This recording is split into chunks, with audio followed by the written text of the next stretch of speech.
Sore ini saya mau sampaikan tentang padang gurun, saudara. Beberapa waktu yang lalu saya pernah sampaikan ini dalam retreat pelajar di Kopeng.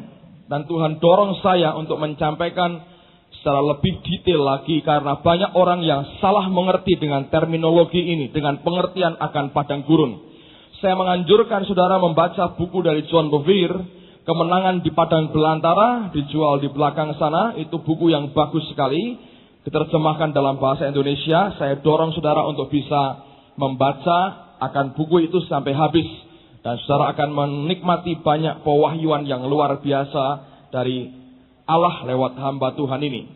Nah, saudara sekalian, saya sering mendengar ketika orang mengalami kesulitan atau orang mengalami masalah, baik masalah ekonomi, masalah rumah tangga, masalah bisnis dan sebagainya, maka orang berkata, oh aku sedang dalam masa padang gurun.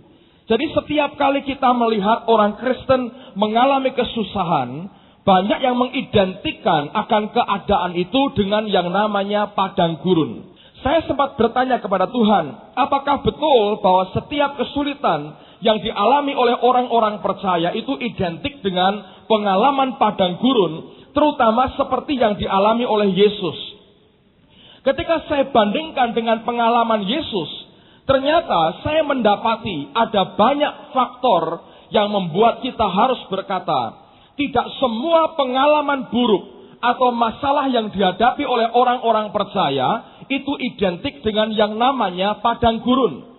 Ada banyak masalah yang kita alami tidak lebih karena sekedar akibat daripada kesalahan kita sendiri di hadapan Tuhan atas kehidupan yang Allah berikan dan percayakan kepada kita.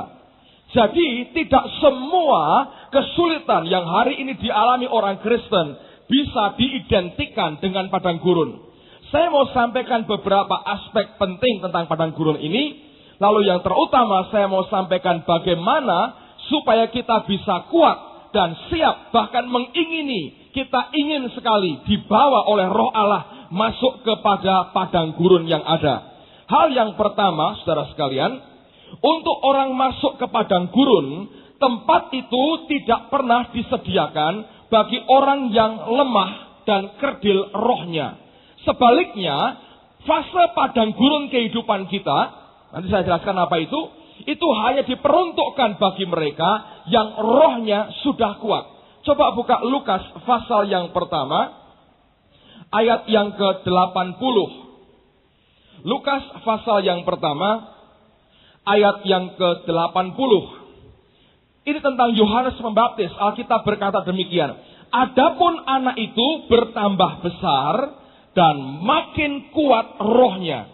Dan ia tinggal di padang gurun sampai kepada hari ia harus menampakkan diri kepada Israel. Lihat, sebelum Yohanes dibawa ke padang gurun dan disimpan di sana sampai Allah memunculkan dia, Alkitab berkata makin besar dia dan makin kuat rohnya. Ketika rohnya makin kuat, barulah Allah membawa dia ke padang gurun, disimpan di sana beberapa saat sebelum akhirnya Allah memunculkan kembali akan nabinya ini. Hanya bagi orang yang Allah nilai rohnya kuat, fase ini boleh dilewati, saudara. Allah tidak akan membiarkan engkau melewati fase ini kalau rohmu tidak kuat. Engkau tidak akan pernah dibawa Tuhan ke fase padang gurun dalam hidupmu kalau Allah tidak menilai bahwa rohmu kuat. Nah, contoh kedua itu pada Yesus. Lihat, ketika Yesus masuk padang gurun, itu bukan ketika dia belum ada apa-apanya. Saudara, dari sekitar 30 tahun pertama hidupnya, jarang sekali kita melihat akan aktivitasnya. Setelah dia dibaptis dan dia penuh dengan Roh Kudus, barulah kemudian Allah membawa dia ke padang gurun. Peristiwa padang gurun dia alami setelah dia dibaptis dan dia penuh dengan Roh Allah. Jadi ketika Tuhan melihat dia sudah sanggup untuk menghadapi fase itu, barulah kemudian oleh anugerah Bapa dia dibawa ke padang gurun. Dan di sana dicobai oleh iblis. Dan lihat, pencobaan iblis yang dia alami bukan yang biasa-biasa, tetapi frontal, saudara. Ketika pertama kali dicobai, disuruh membuat apa? Batu menjadi roti. Soal makanan. Yang kedua, diajak melihat akan kerajaan-kerajaan dunia. Dia berkata, engkau sembah aku berikan semuanya ini kepadamu. Tapi yang ketiga, ketika setelah 2 kali gagal, iblis mencobai Yesus menggunakan akan firman Tuhan. Kalau betul engkau anak Allah, ada tertulis, engkau akan ditopang oleh malaikat-malaikat sehingga kakimu tidak terantuk. Lihat, kalau orang Kristen yang biasa-biasa, engkau dihantam dengan firman, bingung saudara. Oh iya ya, katanya. Langsung lompat saudara. Tapi Tuhan, dia belajar begitu banyak selama 30 tahun pertama dari hidupnya. Dan itu yang membuat dia siap, yang membuat spiritnya siap dan kuat untuk bisa menghadapi fase padang gurun. Jadi masa ini hanya diperuntukkan bagi mereka yang secara roh Allah menilai kuat. Yang kedua, coba buka dalam Lukas pasal yang keempat. Saya akan bacakan mulai ayat yang pertama. Lukas pasal yang keempat, mulai ayat yang pertama. Yesus yang penuh dengan Roh Kudus kembali dari sungai Yordan, lalu dibawa oleh Roh Kudus ke padang gurun. Di situ ia tinggal 40 hari lamanya dan dicobai iblis. Selama di situ ia tidak makan apa-apa dan sesudah waktu itu ia lapar. Jadi Tuhan itu berpuasa, dia tidak makan apa-apa dan Alkitab berkata, ia apa saudara? Lapar. Saya mau menganjurkan saudara sekalian, Anda perhatikan akan kalimat demi kalimat supaya nanti kalau saya tanya saudara bisa cepat tangkap dan mengerti karena rahasia firman Tuhan di sini luar biasa. Ayat yang berikutnya, ayat yang ketiga. Lalu berkatalah iblis kepadanya, jika engkau anak Allah, suruhlah batu ini menjadi roti. Jawab Yesus kepadanya, ada tertulis, manusia hidup bukan dari roti saja. Kemudian ia membawa Yesus ke suatu tempat yang tinggi dan dalam sekejap mata ia memperlihatkan kepadanya semua kerajaan dunia.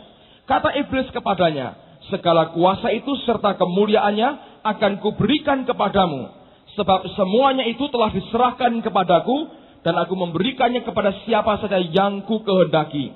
Jadi jikalau engkau menyembah aku, seluruhnya itu akan menjadi milikmu. Tetapi Yesus berkata kepadanya, ada tertulis, engkau harus menyembah Tuhan Allahmu dan hanya kepada Dia saja engkau berbakti. Kemudian ia membawa Yesus ke Yerusalem dan menempatkan dia di bubungan bait Allah. Lalu berkata kepadanya, jika engkau anak Allah, jatuhkanlah dirimu dari sini ke bawah. Perhatikan. Sebab ada tertulis. Jadi iblis pakai firman. Sebab ada tertulis. Mengenai engkau, ia akan memerintahkan malaikat-malaikatnya untuk melindungi engkau. Dan mereka akan menatang engkau di atas tangannya, supaya kakimu jangan terantuk kepada batu. Yesus menjawab katanya, ada firman, jangan engkau mencobai Tuhan Allahmu. Dan sudah iblis mengakhiri semua pencobaan itu, ia mundur daripadanya dan menunggu waktu yang baik. Lalu perhatikan ayat yang berikutnya. Dalam kuasa roh kembalilah Yesus ke Galilea dan tersiarlah kabar tentang dia di seluruh daerah itu. Sementara itu ia mengajar rumah-rumah ibadat dan semua orang memuji dia. Dengar saudara. Tuhan dibawa ke padang gurun. Nah, fase padang gurun adalah sebetulnya fase persiapan sebelum seseorang bisa mengalami lompatan rohani dan dia akan keluar dengan kuasa Allah dalam hidupnya. Ada banyak orang yang berkata begini, oh aku di padang gurun. Untuk mengujinya gampang. Ketika fase itu lewat, apakah dia bisa keluar dengan kuasa Allah atau tetap jadi orang Kristen biasa-biasa? Setiap orang yang melewati fase padang gurun, dia akan keluar dari tempat itu dengan kuasa Allah dalam hidupnya. Yesus mengalami, Yohanes mengalami, Yusuf dia alami 13 tahun dan dia keluar dengan cincin pemerintahan di tangannya. Yakub mengalami dan dia keluar sebagai Israel. Semua mengalami. Musa mengalami 40 tahun dan dia keluar dengan tongkat kuasa Allah di tangannya. Setiap orang yang mengalami fase padang gurun adalah orang-orang yang akan keluar dengan kuasa Allah di tangannya. Kenapa? Karena fase itu merupakan saat di mana Allah mempersiapkan kita, di mana Tuhan menghadapkan kita dengan kuasa gelap secara frontal. Sebelumnya, Yesus sudah menghadapi serangan kuasa gelap. Ingat, ketika dia masih kanak-kanak, Herodes dipakai untuk membantai begitu banyak anak dengan tujuan supaya bayi Yesus dimatikan. Bukankah itu pekerjaan si jahat? Tapi belum sampai frontal, saudara. Baru ketika di padang gurun itulah dia berhadapan muka dengan muka secara frontal. Dan itu luar biasa. Pengalaman seperti itu akan membawa akibat besar dalam kehidupan kita. Saudara, kalau Allah mengizinkan kita mengalami semuanya, saudara akan dibawa dalam kemenangan. Saya baru ingat peristiwa yang saya alami hari Minggu yang lalu, saudara. Persis setelah kebaktian, malam itu rombongan ke Cilacap ada 9 orang, ya, dengan 2 mobil berangkat sebagai persiapan. Pulang dari gereja, saya masuk ke rumah. Lalu ketika saya mau masuk kamar, saudara, masuk kamar, pintu belakang rumah saya sudah dibuka. Ketika saya mau masuk kamar, saudara, saya melihat ada bayangan putih berkelebat. Begitu. Kaget saya. Saya langsung lari ke belakang. Tidak ada apa-apa. Hanya di sini merinding. Anda ngerti maksudnya ya? Terus saya berkata, dalam nama Yesus kamu siapa? Keluar. Saya berkata begitu. Saya tengingi beberapa kali. Sudah. Terus gak ada apa-apa kan? Saya masuk lagi. Saya gak ngomong siapa-siapa. Saya masuk kamar, saya ganti pakaian. Lalu saya mau pasang tape nih. Worship, saudara. Baru mau pasang tape, muncul lagi. Gitu, saudara. Jadi saya kaget, saya berkata, oh that's it. Saya bilang. Saya matikan itu, saya masuk kamar, tidak ngomong sama istri saya, dia sedang ngurusi anak, saya masuk ke kamar, saya doa, saya ngadep tembok begini, saudara. Di kamar nggak ada siapa-siapa. Lalu kemudian saya mulai bahasa roh, saya perangi. Ketika saya masuk peperangan rohani, saya berkata pada saudara, itu yang saya alami, jarang memang, tapi ini terjadi, saudara. Saya sepertinya, kalau Anda ada orang di belakang, Anda akan tahu, saudara. Ini begitu real. 5 atau 6 orang saya bisa rasakan itu. Gede-gede di belakang. Saya nggak urusan, saya tengkingi. Baru nengking begitu. Berubah. Tas istri saya jatuh, saudara. Itu yang saya heran. Kok bisa jatuh begitu loh. Nggak ada apa-apa. Saya pikir istri saya masuk. Karena ini orang, oknum di belakang ini real sekali. Saya mau noleh, tapi saya dalam peperangan. Saya pikirnya mau ngajak istri saya untuk ikut doa. Kalau betul istri saya. Ternyata cuma tas yang jatuh. Bluk. Saya noleh ke belakang. Gak ada apa-apa. Cuma tas jatuh. Tambah seru, saudaraku. Peperangan. Setelah beberapa saat, saya tahu saya menang. Kalau Anda biarkan, Anda akan ditekan terus ya. Sampai akhirnya ketika kemenangan itu terjadi. Saya panggil istri saya, anak-anak saya. Doa. Lalu saya ngomong, saya cerita apa yang saya alami. Kami berdoa, minta dibungkus dengan darah Yesus. Dan saya tumpangi tangan anak-anak saya, dua-duanya. Selesai. Saya baru ingat, saudara, peristiwa itu. Dan hari berikutnya, saya ditelepon dari Cilacap. Diminta supaya dibatalkan. Karena ada masalah di sana. Tapi bersyukur pada Tuhan. Kita bisa selesaikan pelayanan di Pekodokan dengan baik. Dan nama Tuhan dipermuliakan. Kalau ada waktu Pak Marso bisa cerita lebih seru dari cerita saya. Karena ini yang menghadapi langsung, saudara. Hadap-hadapan.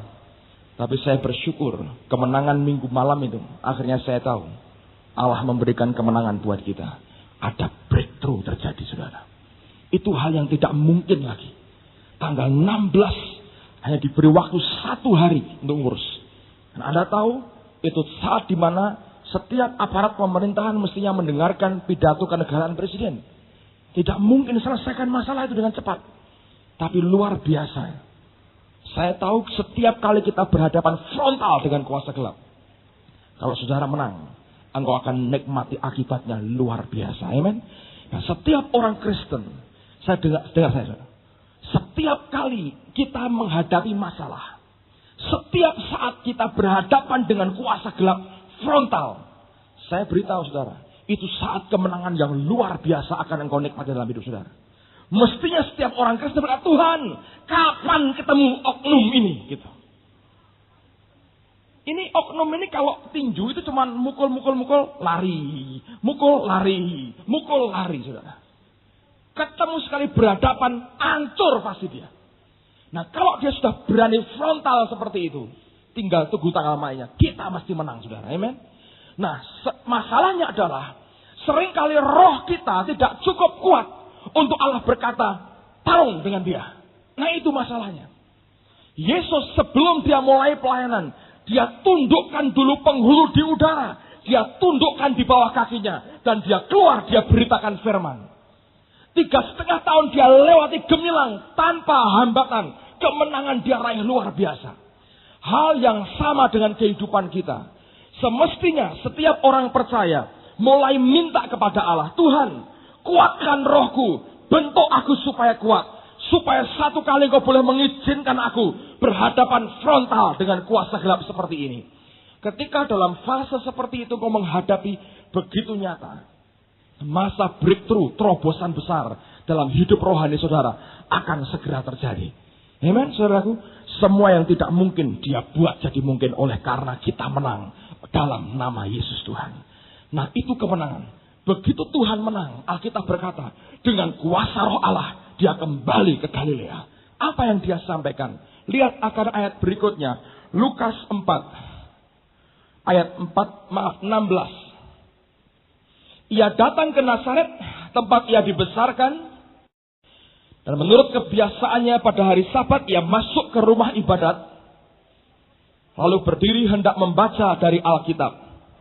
Saudara dengar ya. Anda mau seperti Yesus?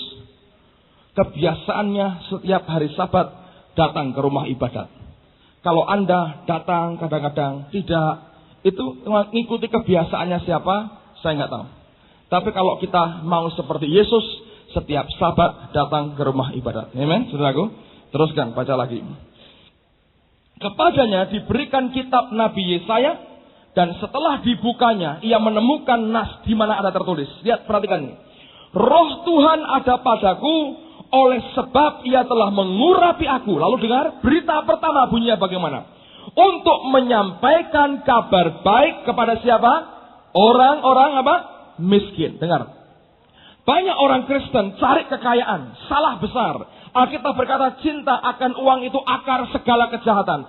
Tapi begitu engkau bisa melewati fase padang gurun, engkau akan jadi orang yang begitu diberkati. Begitu pengurapan Allah turun, berita pertama adalah kabar baik untuk orang-orang miskin. Saudara, kalau kita bisa melewati fase dalam hidup kita, fase padang gurun dalam hidup kita, engkau akan keluar dan pasti keluar sebagai pemenang. Begitu engkau menang, maka akibat yang langsung engkau terima adalah itu pada masalah ekonomi, masalah keuangan, masalah berkatmu secara keuangan, saudara. Karena berita pertama itu muncul untuk orang-orang miskin.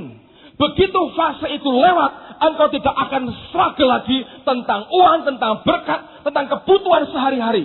Begitu engkau bisa lewati fase dalam hidupmu, engkau akan keluar sebagai pemenang. Dan engkau akan hidup dalam kelimpahan, dalam anugerah Allah yang luar biasa. Hanya orang-orang yang bisa melewati fase itu, dia tidak akan lagi digoncangkan oleh masalah keuangan dalam rumah tangganya. Engkau bebas dan engkau keluar sebagai pemenang. Engkau akan jadi orang yang limpah dan Allah siap memakai saudara untuk memberkati orang lain. Amen. Nah, pertanyaannya adalah begini. Yesus ternyata tidak pernah mengeluh selama dia di padang gurun. Tidak pernah, saudara. Dia tidak pernah mengeluh, tidak pernah berkeluh kesah. Alkitab tidak pernah mengatakan bahwa Yesus berkeluh kesah.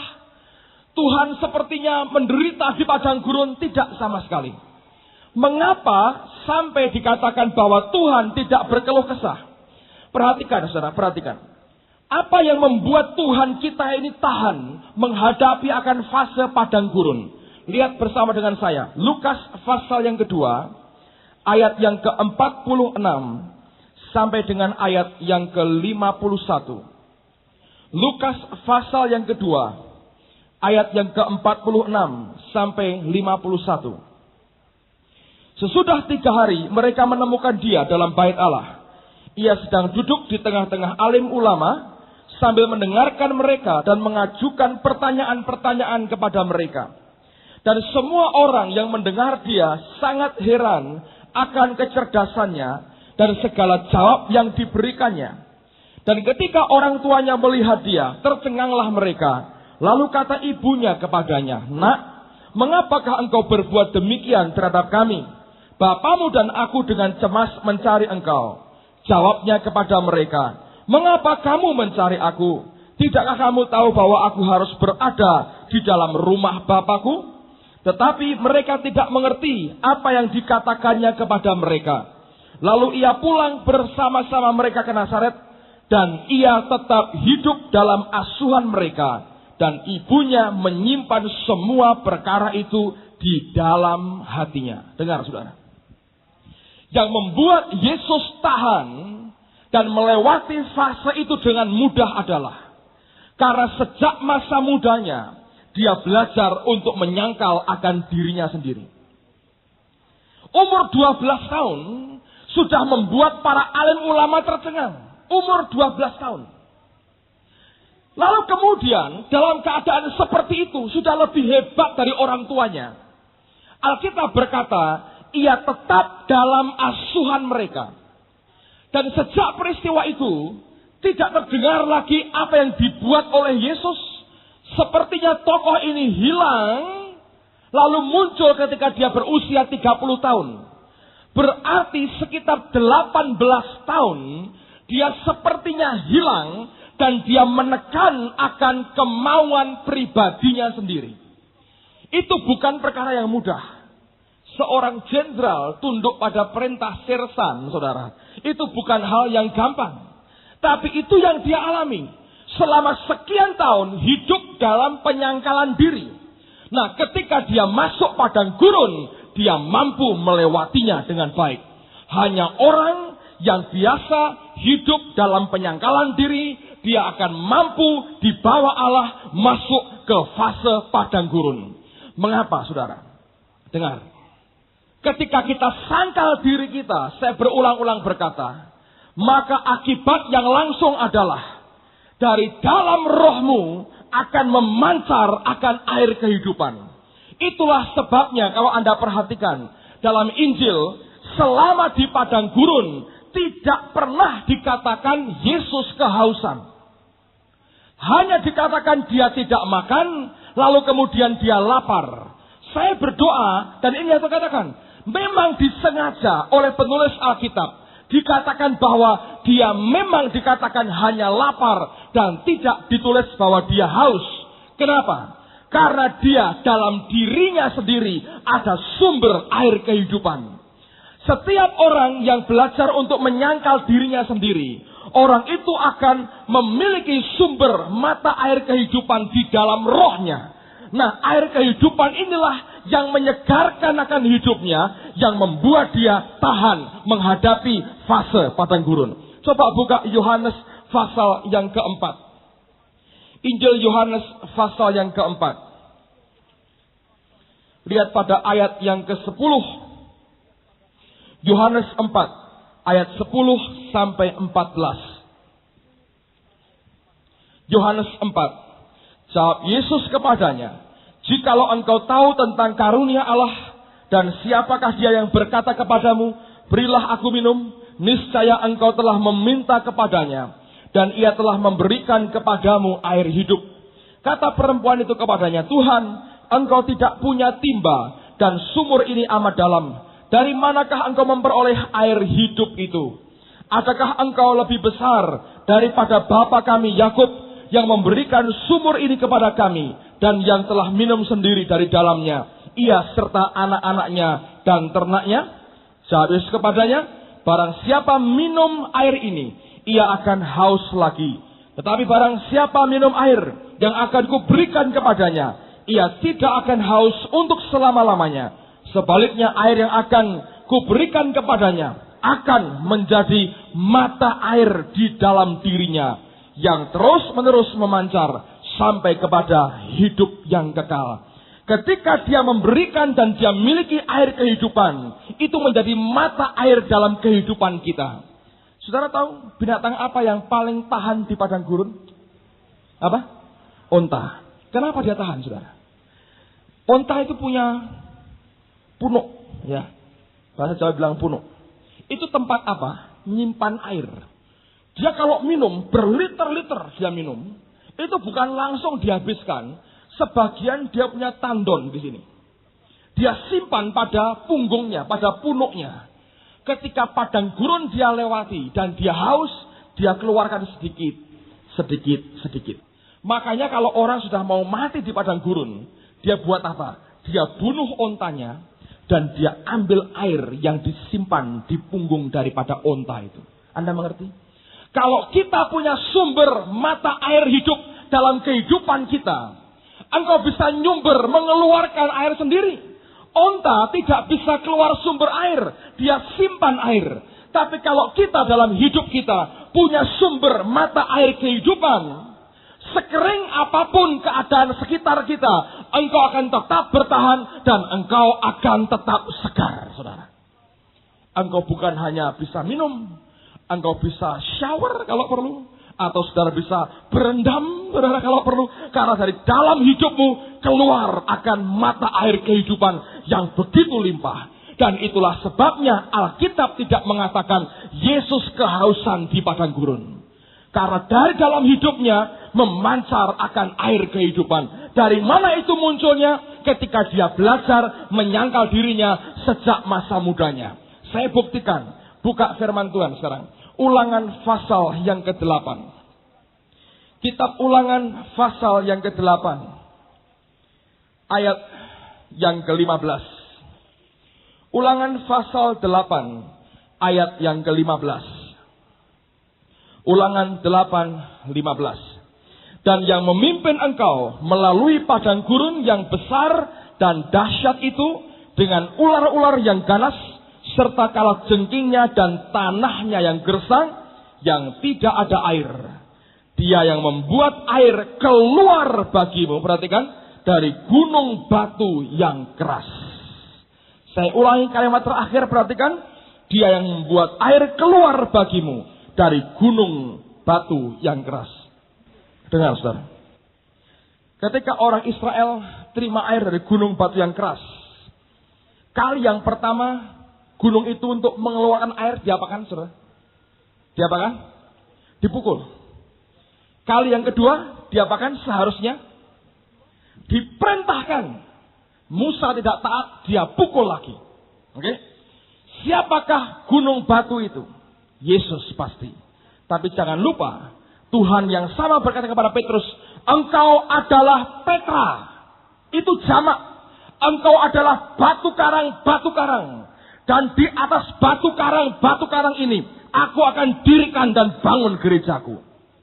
Yesus adalah batu karang yang agung, yang luar biasa. Tapi jangan lupa kita semua Petra. Batu karang.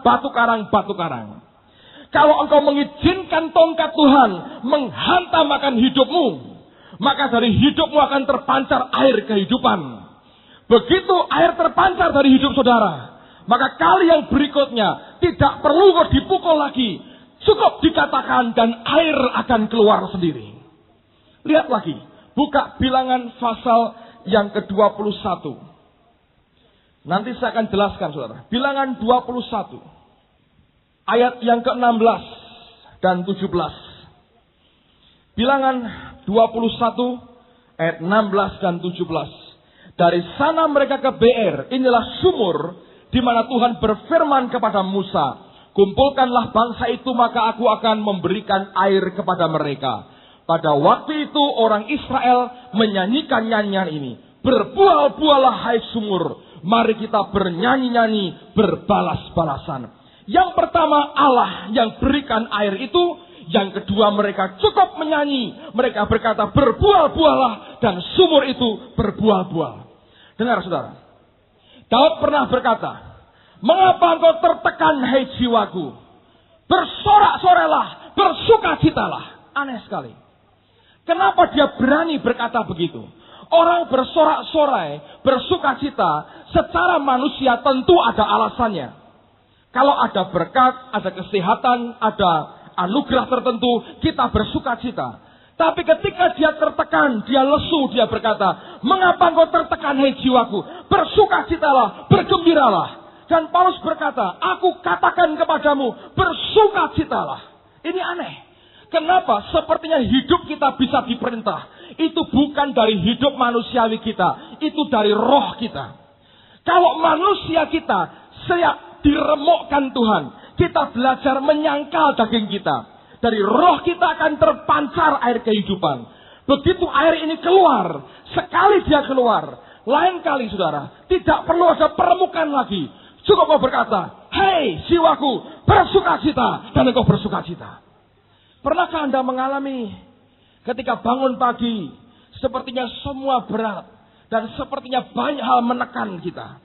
Kalau engkau orang Kristen yang biasa hidup dalam penyangkalan diri, engkau akan berteriak, hai jiwaku, bersukacitalah. Dan tiba-tiba kau berkata, haleluya, engkau meledak dengan sukacita. Dalam hidup saya, saudara, seringkali tanpa alasan, saya kepengen teriak, haleluya, begitu saudara. Ada yang meledak di dalam sepertinya. Sukacita tanpa alasan. Apa ada orang ngasih uang, Pak? Tidak hari itu. Yang alami apa? Enggak alami apa-apa. Biasa. Tiba-tiba ini meledak sukacita. Saya pernah dengar seorang hamba Tuhan khotbah begitu, saudara. Dia berkata kalau di pesawat terbang, dia mau meledak, dia masuk kamar mandi, dia teriak dulu di WC. Haleluya! Terus masuk lagi, duduk lagi, saudara. Saya pikir ini orang kok gembleng gitu ya, saudara. Kok teriak-teriak sendiri. Lama-lama saya ngalami itu. Tiba-tiba pikir, haleluya! Orang bingung kenapa ini orang ini. Tapi itu meledak di dalam, saudara. Nah, setiap kali saya susah, saya berkata, hai jiwaku, bangkit, berbual-bual. Bangkit, saudara. Saudara tahu, setiap kali, bukan setiap kali ya, kadang-kadang dalam masa menyiapkan diri mencari Tuhan, untuk berdoa, minta Allah mengajar saya, untuk saya bisa berikan kepada Anda dalam bentuk firman Tuhan seperti ini. Itu ada hari-hari dan fase yang tidak ringan, saudara, yang harus lewati. Ada saat-saat di mana tanpa alasan, ada sesuatu yang mencoba menekan, untuk membuat perasaan saya tanpa sebab, bisa galau, bisa kacau, bisa mikir yang tidak-tidak, dan seperti itu. Nah, seringkali sepertinya kondisi begitu lemah dan tidak berdaya. Saya berkata, apa yang harus saya buat? Saya harus memberi makan kepada jemaat. Tapi bagaimana saya bisa memberi makan kalau saya mengizinkan hidup saya tertekan seperti ini? Saudara tahu apa yang saya buat? Kalau saya mengalami seperti saya berkata, hai jiwaku, bersukacita. Roh di dalamku, berbual-bual. Saya teriak begitu. Dan saya free, saudaraku.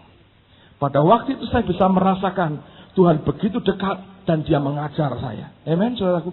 Tapi kalau Anda tidak mengalami permukaan, tidak mau nyangkal daging, engkau berkata, keluar. Roh Allah berkata, mboten saged mas, katanya. Terlalu kuat ini sumbatnya.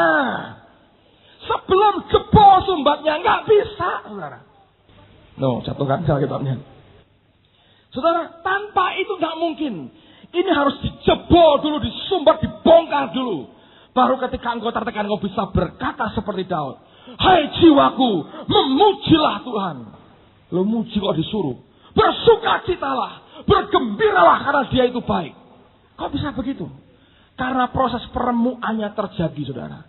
Dan itu membuat air kehidupan berbual-bual memancar keluar. Makanya Paulus berkata, aku katakan sekali lagi, bersukacitalah. Tunggu dulu. Gampang ngomongnya, susah prakteknya. Tidak, saudara. Kalau setiap hari engkau mengizinkan Allah membawa kita dalam proses peremukan penyangkalan kedagingan kita. Tiap kali kita alami seperti itu, sepertinya tongkatnya dihantamkan ke hidup kita. Kali yang berikutnya, ketika penjebolan terjadi, tidak perlu tongkat itu bekerja. Engkau berkata, hei bersukacita. bangkit. Dan engkau akan bangkit rohmu. Saya berkata, ada orang berkata begini, ya dalam Tuhan itu kadang-kadang lemas, kadang-kadang kuat.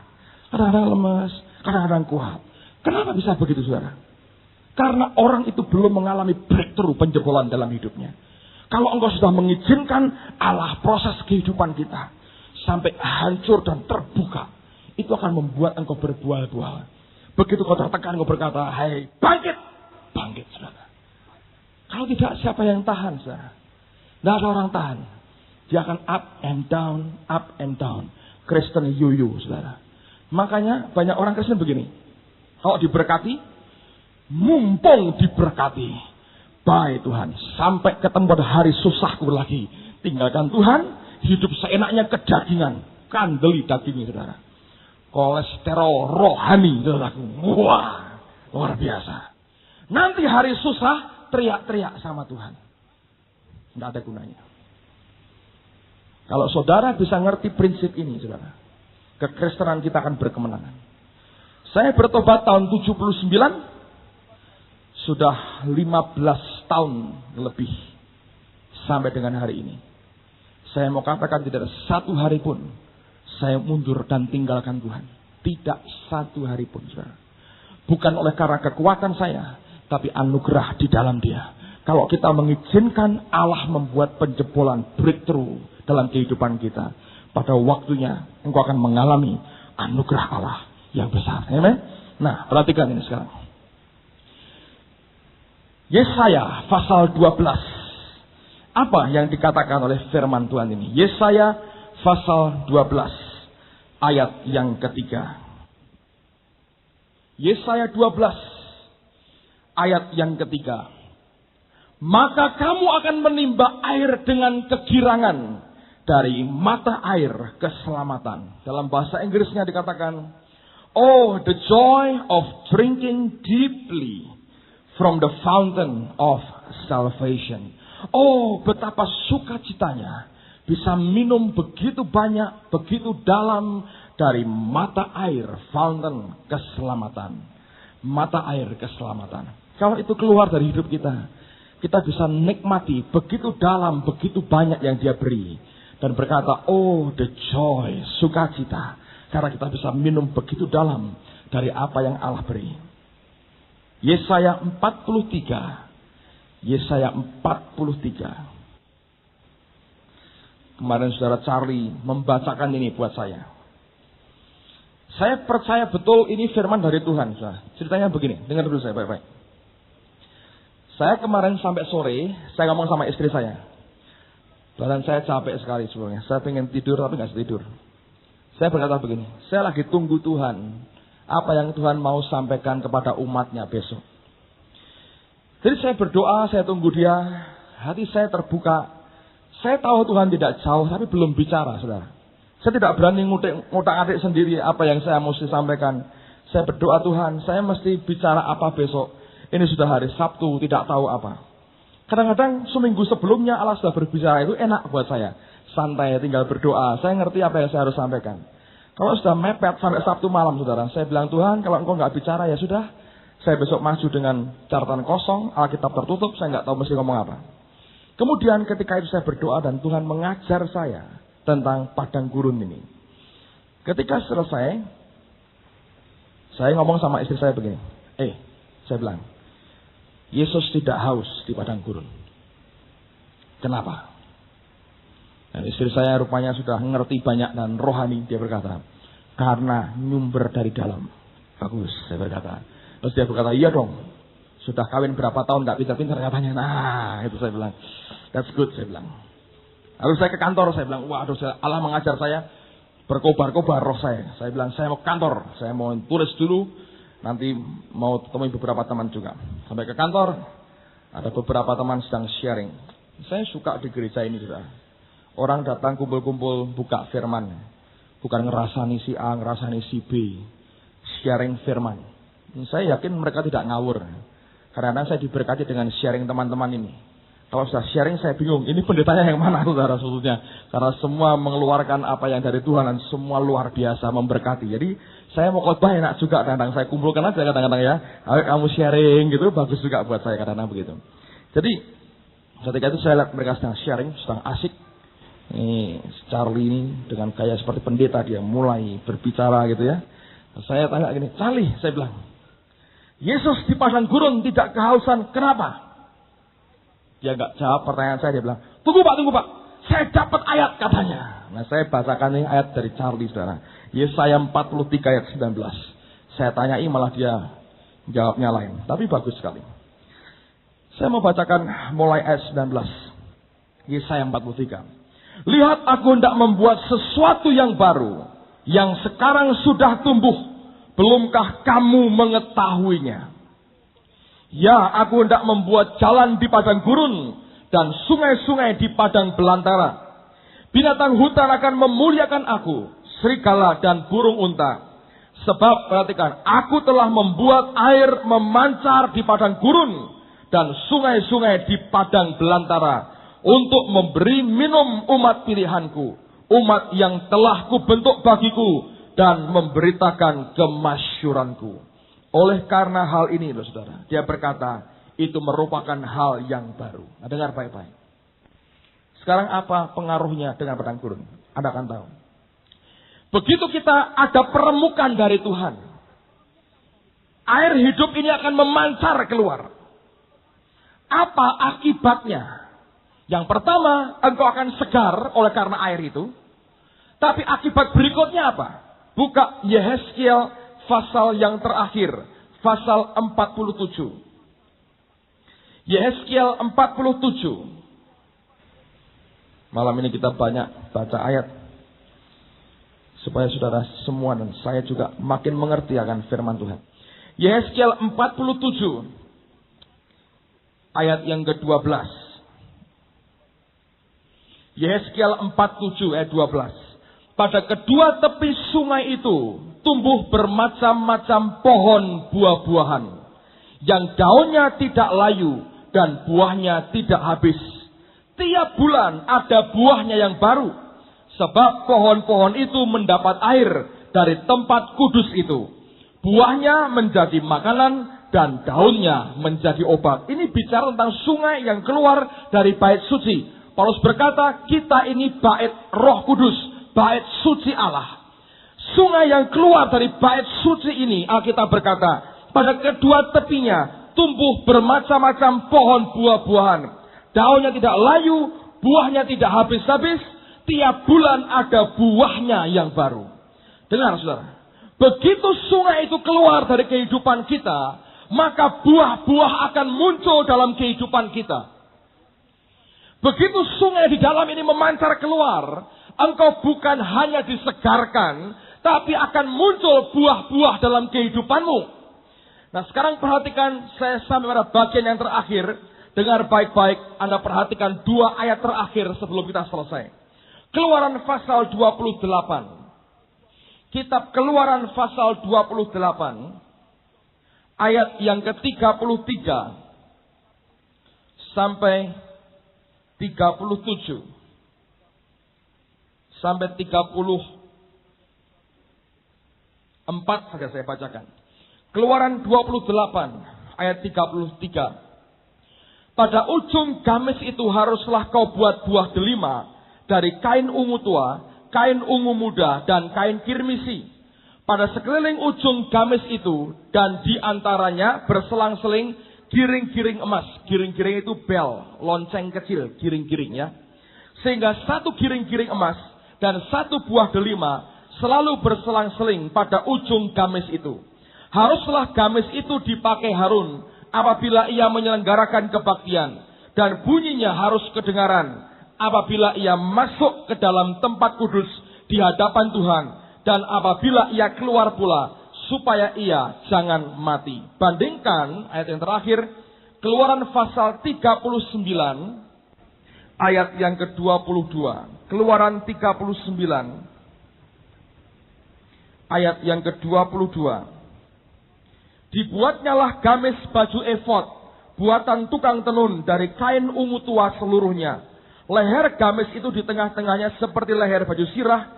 Lehernya itu mempunyai pinggir sekelilingnya supaya jangan koyak.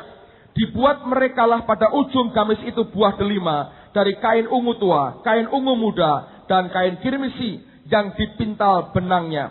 Dibuat merekalah giring-giring pada emas murni, dan ditaruhnyalah giring-giring itu di antara buah delima pada ujung gamis itu, berselang-seling di antara buah delima itu. Sehingga satu giring-giring dan satu buah delima selalu berselang-seling pada sekeliling ujung gamis yang dipakai apabila diselenggarakan kebaktian seperti yang diperintahkan Tuhan kepada Musa. Dengarkan saya baik-baik. Tutup Alkitab saudara. Dengar saudara. Imam besar setiap tahun sekali dia masuk ke ruang Mahasuci. Dan perlengkapan pakaiannya ada semacam rompi yang panjang yang namanya gamis. Pada ujung daripada gamis itu, Alkitab berkata harus dibuat buah delima, dipintal dari kain ungu tua, ungu muda, dan kirmisi dalam bentuk buah delima.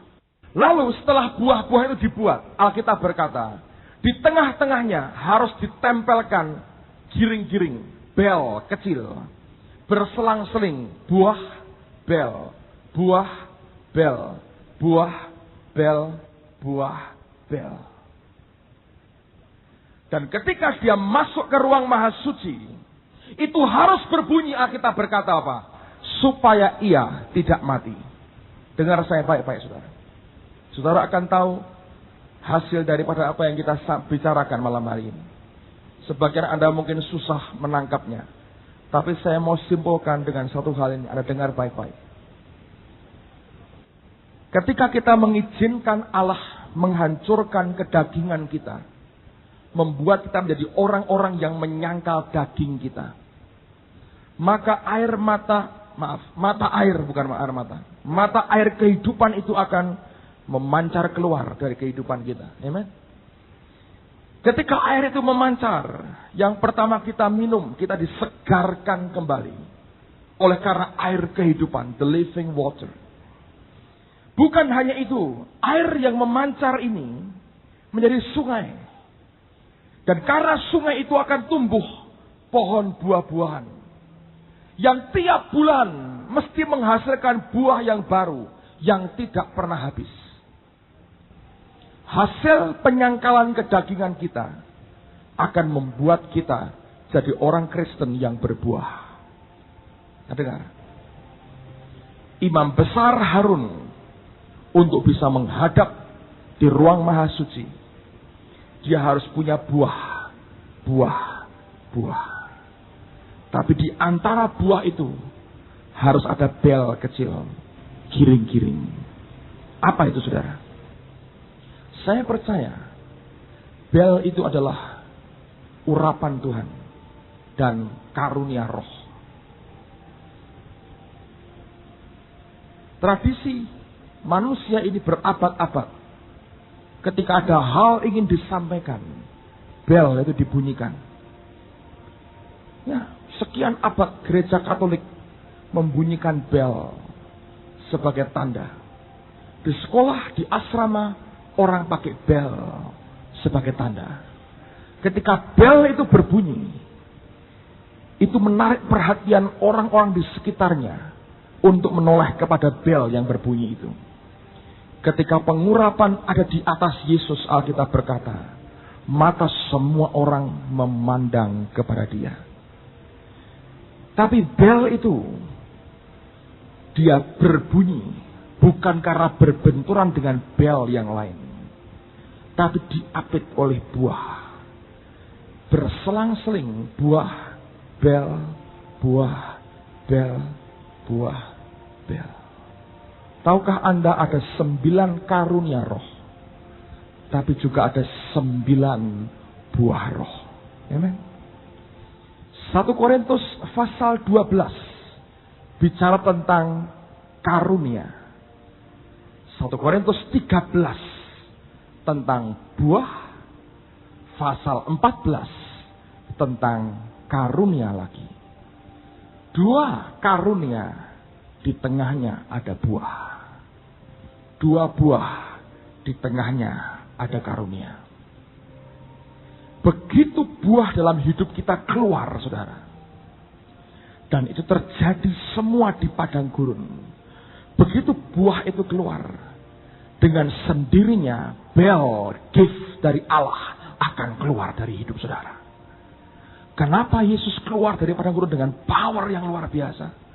Karena padang gurun itu membuat buahnya keluar. Pada waktu buah itu keluar, ingat Allah berkata, buat buahnya dulu, baru giring-giringnya. Bukan giring-giringnya dulu, baru buahnya. Bukan karunianya dulu, baru buahnya. Tapi buahnya dulu, baru karunia.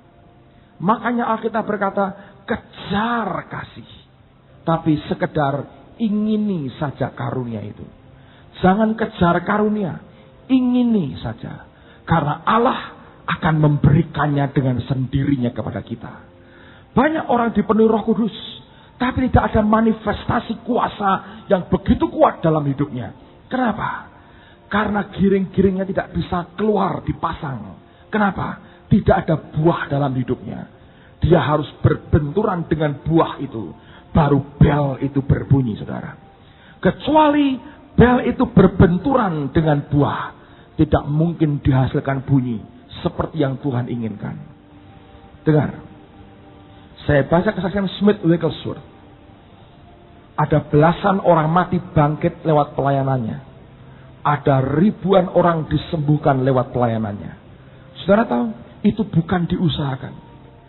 Dia dipaksa menggantikan orang lain khotbah di persekutuan doa. Begitu selesai khotbah, 15 orang maju ke depan, minta didoakan. Yang pertama orang pakai tongkat, lumpuh kakinya. Dia asal mendoakan. Dan kemudian Allah sembuhkan dia. Reinhard Bonnke punya pengalaman yang sama.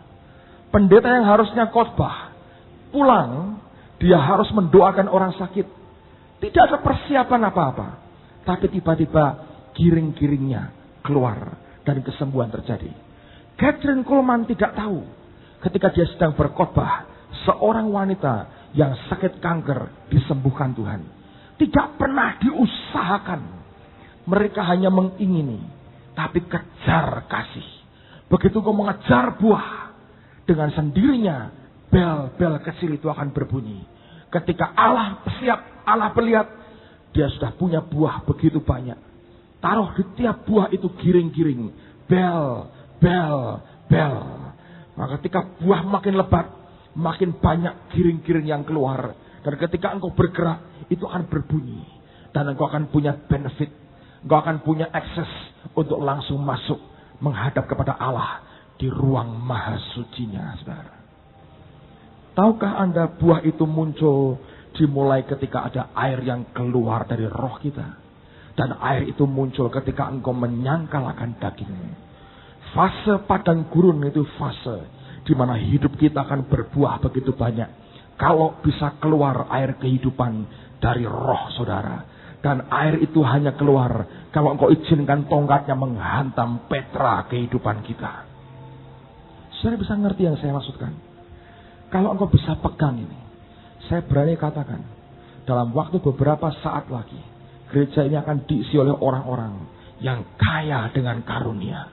Bukan karena karunia yang dibuat-buat, saudara, tapi yang muncul secara natural. Banyak orang kepingin dipakai Tuhan, tapi banyak orang yang tidak pernah mengerti. Pemakaian Tuhan itu sejalan dengan munculnya giring-giring bunyi yang membuat mata semua orang memandang kepada saudara. Tapi bunyi itu tidak pernah muncul berbenturan dengan bel yang lain. Harus muncul karena benturan dengan buah di sekitarnya. 1 Korintus 12 dan 14 bicara soal giring-giring itu. Di tengahnya 13 bicara soal kasih. Itu buah pertama dari 9 buah roh. Saudara bisa ngerti yang saya maksudkan? Kalau engkau ingin dipakai Tuhan, ingini itu. Tapi kejar kasih. Bagaimana caranya? Izinkan tongkatnya meremukkan daging kita. Ketika air memancar keluar, buah-buah akan muncul. Begitu buah-buahnya muncul dan Allah melihat siap, Dia akan munculkan giring-giringnya. Engkau akan dipakai Tuhan dan pengurapan Allah akan tinggal dalam hidupmu. Amin, saudaraku. Mari berdiri bersama-sama. Haleluya. Oh yes. Ora shantara bas. Shikepe karata shitu korbas.